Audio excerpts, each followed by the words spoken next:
Welcome to My Media Life, brought to you by the World Media Group. My name is Belinda Barker. In this series of podcasts, we talk to the movers and shakers from across the media industry. And today I'm going to be talking to Amir Malik, who's the Managing Director of Digital Transformation at Accenture Song. And I always think of him as an evangelist in all things digital. So Amir started, it's your first real job at Google, is that right? And then the Daily and the Mail and the Mirror. Yeah. You'd had a kind of a grounding in media before moving to the consulting side. I should have said welcome, actually, right off, but we were sort of semi-slid into this. How are you doing, Amir? I'm good. I'm really happy to see you again. Obviously, we've just seen the Cannes Lions and had the chance to meet our colleagues there in a post-pandemic, post-COVID world. It's the second Cannes since COVID, and I think it was the better Cannes, and it was brilliant to see everybody and just get together with such an international group of people. Really, really good. So feeling good, feeling great. Right. Well, thank you again for joining our panel on generative AI and the implications for marketing. But that's not the objective of this podcast. What we really want to understand a little bit more about is you and your motivations and your relationship with media. So starting off, what does the media industry mean to you? Do you still consider yourself to be part of the media industry? Okay, so I'll answer the first question. I'll unpack the first part of your question, and then I'll move to the final part of your question.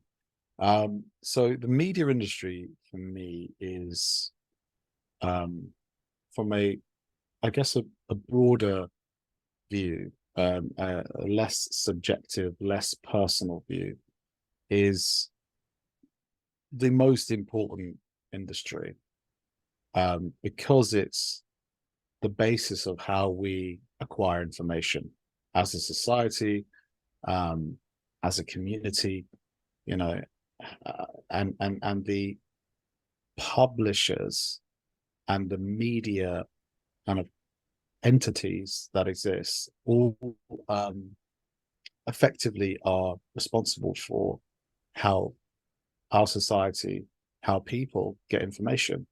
And I think that is super important, right? And so the quality of media and the ethics behind how information is shared, and the watershed times of what information is shared and to which audience, for instance, all these themes are massively important. And media as an industry, I think, is really important.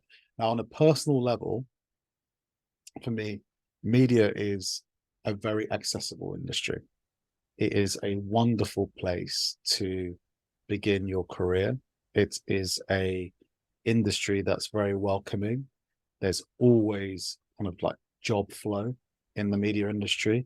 It's changing. It goes from analog to digital, which we've seen over the last 20 years.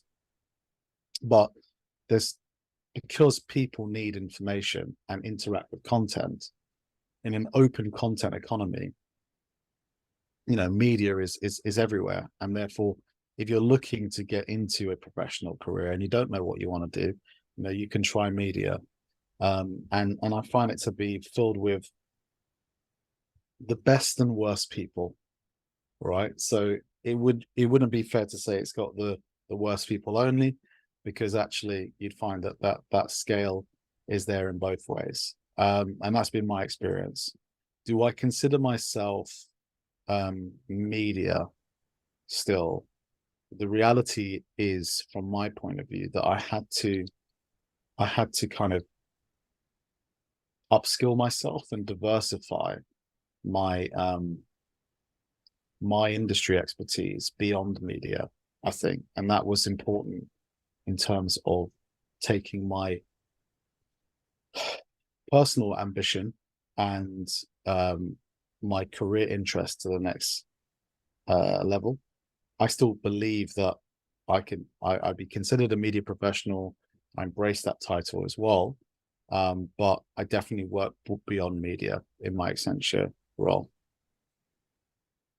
I noticed that you had done a master's in social anthropology at Oxford, and I have to admit, I was slightly surprised about that. I don't know why. I presumed you would have done pure maths or Yeah. something like that.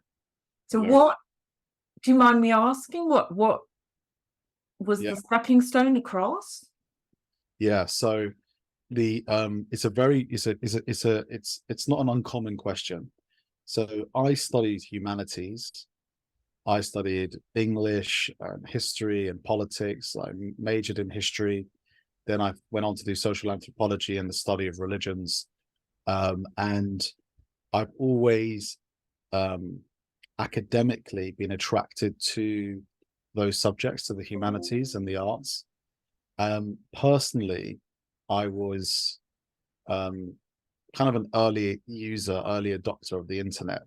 Even from back in school, I used to go in and say, I was talking to my friend in Canada yesterday, and they told me that, you know, this new release is coming out and it's amazing, or they managed to get their hands on their new album and they love it.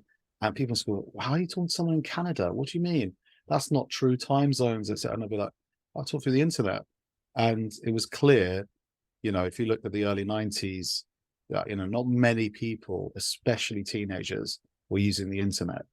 And so then I started building websites, and I was actually generating income through web development, through using tools, digital tools. All the while, my studies were focused on humanities. And that's because I'm son of an antiques dealer on my mum's side. And my dad, he worked in accounting, but he was, a lover of history and, very well read. And we had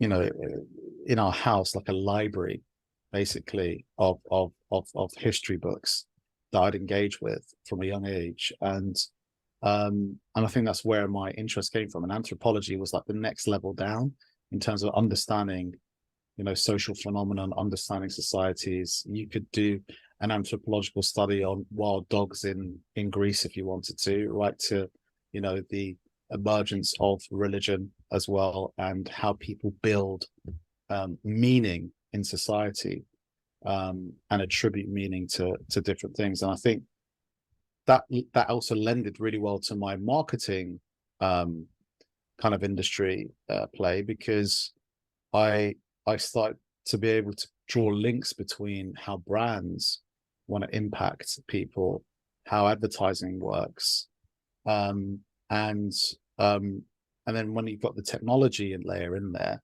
that's kind of what gave me my edge, I think. And I was able to see, it was right place, right time, to be honest with you, around the pivot to digital and that sort of historical research methods, analysis that I could apply to any given situation in business. What in a nutshell, could you describe what your current role is, and perhaps what's the best bit of it? Yeah, so I work in digital transformation. Mm-hmm. I run marketing transformation. And that basically is, if you were to chunk up a sort of Fortune 500 company, blue chip company, you'd organize the visual of that company across various, I guess, towers of the organization, right? From corporate functions, HR, finance, to data, to customer and marketing. And in that category, I lead an organization or a business, an Accenture, with multiple partners and a whole practice of far more intelligent and far more talented people than me, who can go in and actually advise clients from strategy to delivery, so to execute as well against plans and ambition around how they kind of bring their business up to speed, in fact, future facing, state of the art in terms of customer communications, marketing communications, use of technology, use of data, and how we work more broadly across their organization. That's been, what I've been most attracted to in my Accenture role, and I have the opportunity to drive it. And the transformation as a word, which is a consulting term, digital transformation, customer transformation, marketing transformation. Everything has to be transformation at the moment. Transformers. So we basically are looking at the problem in a positive way, but the business case around change is critical to any successful kind of client engagement or client we work with. And that it means that if you look at the history of the FTSE or NASDAQ, companies exist, they form, they rise, they do really well, then they decline, and then they disappear. And it's not that their industry disappears. They disappear within an industry, which means they lose business, they lose customer, they lose relevancy. They fail to adapt and evolve their operating model in a way which is fit for purpose. And I think that legacy, risk of being legacy, remaining legacy, affects most companies as they go into stagnation and they just look at the core of their business. And so what we try and do is transform that in terms of value-oriented plays, right? So not just kind of a pie in the sky, but how can we engineer change, evidence through value realization? And that's the purpose of transformation and consulting. And it's highly addictive. It's it's difficult, but it's also very fun at the same time. Do you have any media companies as clients? Have you advised any in terms of digital transformation? Yeah, I would say you don't have to name names. No, I can't name them because by the fact what I've just detailed is what the burning platform for transformation might have a negative connotation, but it's a reality. But absolutely right. And if you look at the and I'll tell you an interesting fact now is that the internet companies, the unicorns, whatever you want to call them, they are now, they're grandpas now. They're no longer young companies. They are in need of transformation. And we're witnessing that now. So the S&P 500, the software and platform companies that were the most valued companies in the world, they face risk now because they've got age and they've got big and they've got competition. And so, this is not unique to a small group of, quote unquote legacy businesses. This is something that all businesses are facing as a challenge, right? Their readiness, their adaptation, and as I said, some of those companies, they're getting long at the tooth, so they need to maybe rethink their model or create, I guess, new approaches, address any blockers or obstacles within their own business to ensure they don't fall behind. So it's a very interesting time in consulting, particularly in transformative consulting and, kind of looking at restructuring with the economic climate as well. So it's something that I think applies to almost all businesses. At the beginning, you were talking about what the media industry was to you and the information challenges that we have. Where do you get your news from? A really good question. So I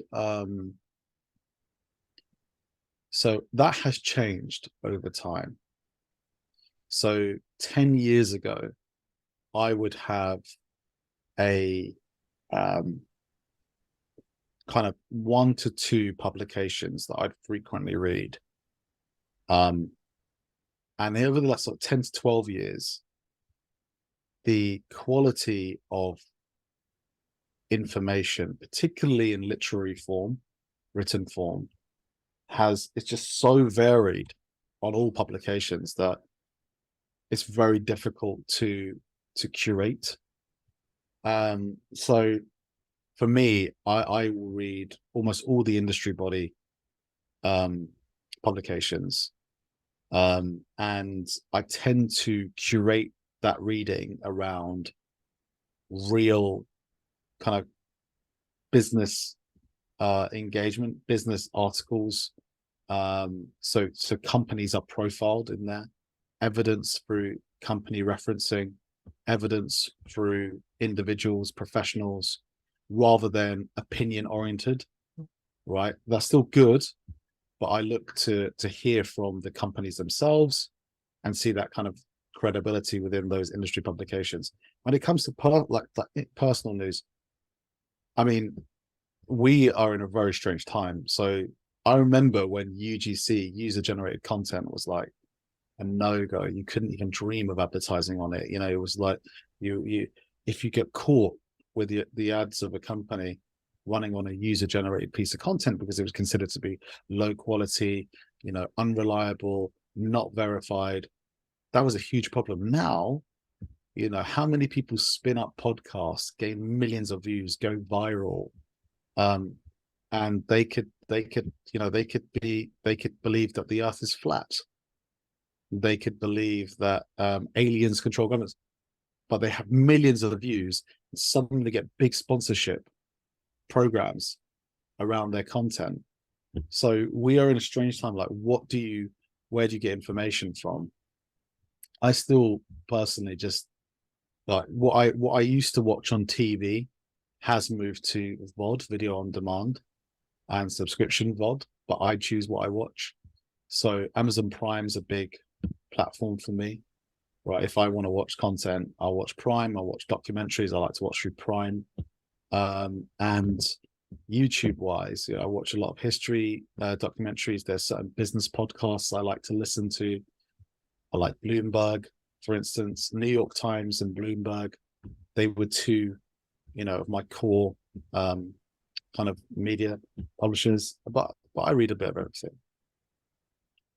So you mentioned kind of New York Times, Bloomberg, and podcasts. Would you largely listen to their podcasts, or do you also read their content online? I read their content. So if I look at the New York Times, for me, for someone who studied it, maybe, I don't know, but the quality of the writing is still much better than many of the broader publications. So there's an element there where they've invested in journalism, which works. Now, is that sustainable? I don't know. If you look at Vice, I would have argued Vice was a popular, visual, kind of, what's the word? Not telenews, but I guess online streaming news that I would engage with. That they're gone basically. So we're in an interesting time. But New York Times for me, and the FT, Bloomberg, that's what I like to read. And then I read a bit of everything else. So just to kind of finish off, for anybody who's listening, particularly those who either at the beginning of their career or potentially looking at joining the media industry. So let's think about people who might just be looking to come in or joining. You started off saying there are some of the best people and some of the worst people in the media industry, but what bit of advice would you give to somebody looking at it with fairly fresh new eyes? Why would you want to join it? How do you get on with it? Yeah, I was being slightly provocative around the worst and best people, right? The best people are out there helping real people in trouble, and the worst people, are doing atrocities. But in the media industry, you'll see a good full spectrum of people. And I think if you are looking to join an industry, media will get you engaged quickly. There's so many industry bodies like your company, Belinda, and that you can get involved in, that you can start to follow. There are so many themes and kind of topics that are emerging across data to creative to technology, right? What platforms? There are controversial themes, and it links right back into society as well, like Google, TikTok, and how we consume information. So you're picking an amazing industry, and what I'd advise is that the key, a few things were very important for my success, personal success, and my personal kind of enjoyment of the industry. And that has been that you don't necessarily join companies and leave companies. You join bosses and leave bosses. So if you're joining the industry and you've the luxury of choosing where you want to work, work for someone that you admire. That's one of my key advice, is that you feel you can learn from, that you can trust, and also commit to whatever you do, right? Until whilst you start to build up your knowledge base and acquire knowledge. Knowledge sells, knowledge will sell you, right? So if you think about everything you ask for and you want to attain from your career, and I know it's early, you won't know some of those things, I didn't, but what I can tell you is the more knowledge you acquire, the more that the quality of your decisions will improve. And that could be whatever role you take, try to be the best at it. Try to learn all you can about it. And also I'd say, don't just leave that job for another job because the other job sounds good. One of my mentors gave me advice which said, don't think about your next job. Think about your job after your next job. And that was really important. And I think that you then hit the transition point where you land in a role which you can grow, you can own, and the company needs you, and you offer that impact to the company at scale, and you're rewarded for it. That's important as well. That's interesting. That the whole thinking, not just that job, the next one, what's going to get you from A to C, as it were. Interesting. Yeah. So you have a pretty full-on job and 3 quite young children. What do you do to switch off? You got me there.